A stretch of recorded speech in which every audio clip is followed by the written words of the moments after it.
Clement's Homebrew, coming at you with a beer review. There have been some changes around here, let me tell you. So you saw I'm on a new little portion of the deck. This is where the hot tub was once upon a time, so a little addition. It's a nice little spot. Got some hops overhead there. Those are Cascades all the time, all day long. Big and long and beautiful and lots of them.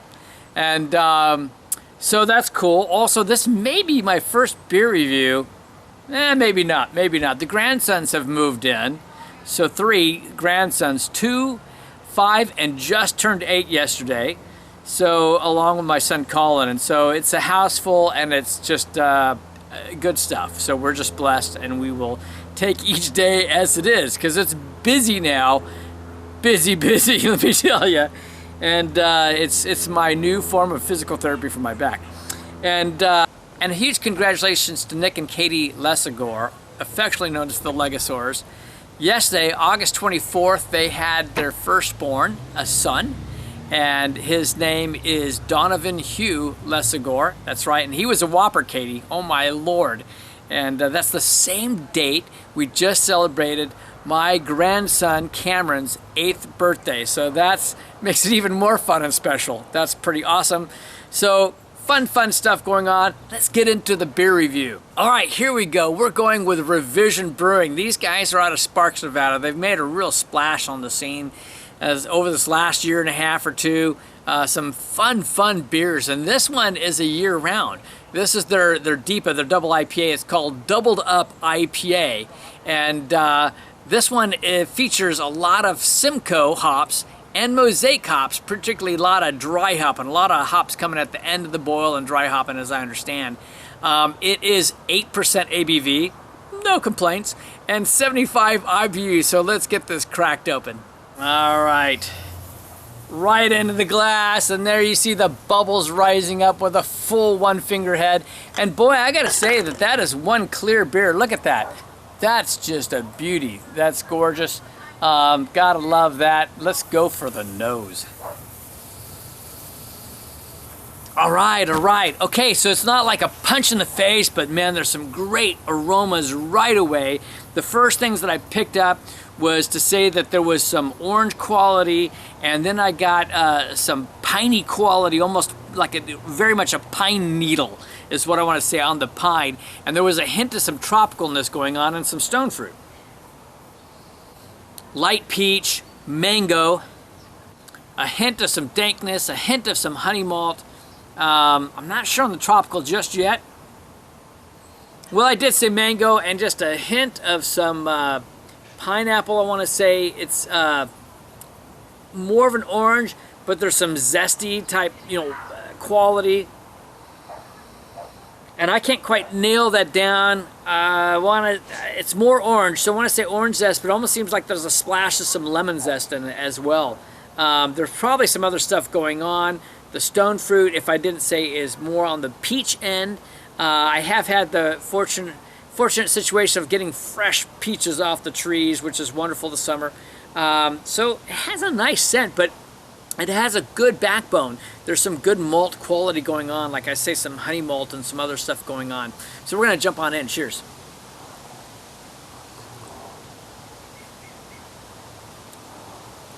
It's fun. I went to the local place and everyone's drinking haze. And, I like having some regular beer too, right? And this is a good regular beer. So right off, I get some good malt backbone quality, like the old days. That's some great stuff. But what's interesting, it comes in with a moderate bitterness and rather quickly on it. So right at the end of the mid palate, before the end, it's not a lingering. It's not waiting to the end to get it. You got that bitterness right away. Yeah, but not overpowering or strong by any means. But it's definitely there. Wow, it seems like a long time since I've had a beer that balances in this manner. So really that malt quality is very much there. It's a lightly sweet, not very sweet, not terribly sweet, I should say. And it definitely has like a honey malt type character on it as well. I'd say a lot of two-row honey malt, maybe some biscuit malt or something of that nature, of Vienna, tossed in. That or maybe like a low caramel type malt on it. Just some hints of some caramel type quality to it. You know, those lighter caramels that bring that toffee caramel type quality is very nice, but not a lot of it. And you can see it's not terribly dark, so it would just be a splash in there as far as the malt bill goes.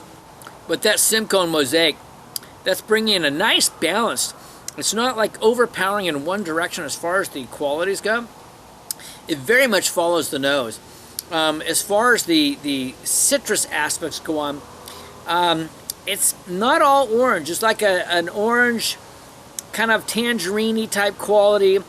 Would, again, I think just that splash of some lemon on it, and a little bit of a zest quality to it, but not super strong. There is some stone fruit. Again, I'm going to stick with the peach. I'm not going to hold so strong, though, on the pineapple or the mango. There's some tropical essence in there, but it's not so distinctly those in the taste. Probably more on the mango side than the pineapple. But there's some other tropical, too. Almost like a very light passion fruit going on in it. And then I got to come back to the dankness. There's definitely a dank quality to it.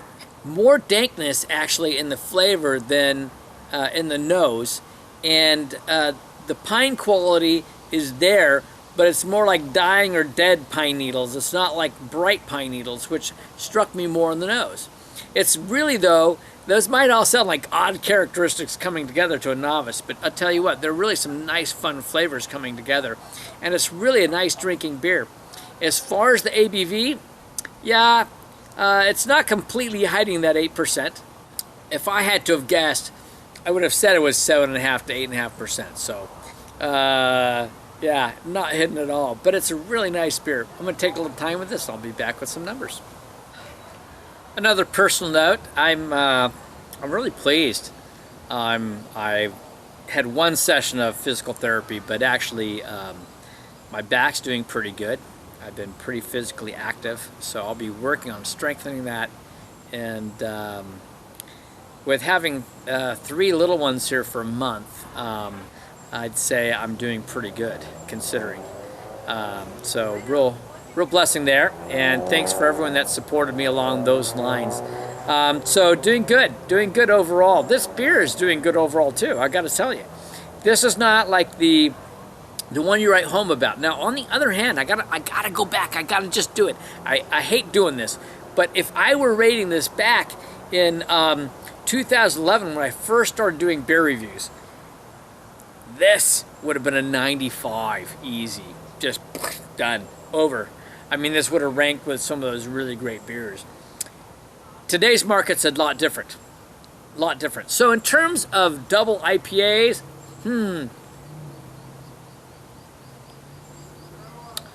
I think it's still a solid beer.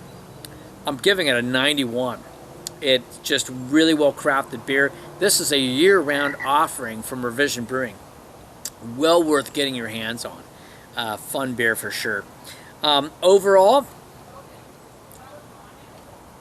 well, you know, my wheelhouse is really all the big darker beers and, you know, barley wines, whatnot, but double IPAs really fall in within that part of my wheelhouse, and so I'm going to just stick it right really close. It's a 90. It's a great beer, beautiful beer, and it's clean. It tastes clean, a little bit more dankness than I might prefer, but you know, it's not bad. I mean, I like some dankness. So fun beer. It's not over the top with any of the tropical or anything else, but gosh darn it, you know, we are just missing, I think, truly, just solid beers. We brought in so many people that are just sweet tooths and all they can handle is haze. This is what beer was really all about. Here it is again. It's the Doubled Up IPA. That's a deepa to you. It's from Revision Brewing out of Sparks, Nevada. And I'm just saying, life's too short to drink cheap beer. And I'll see you on the next beer review. Maybe from right in this spot right here. Cheers, everyone.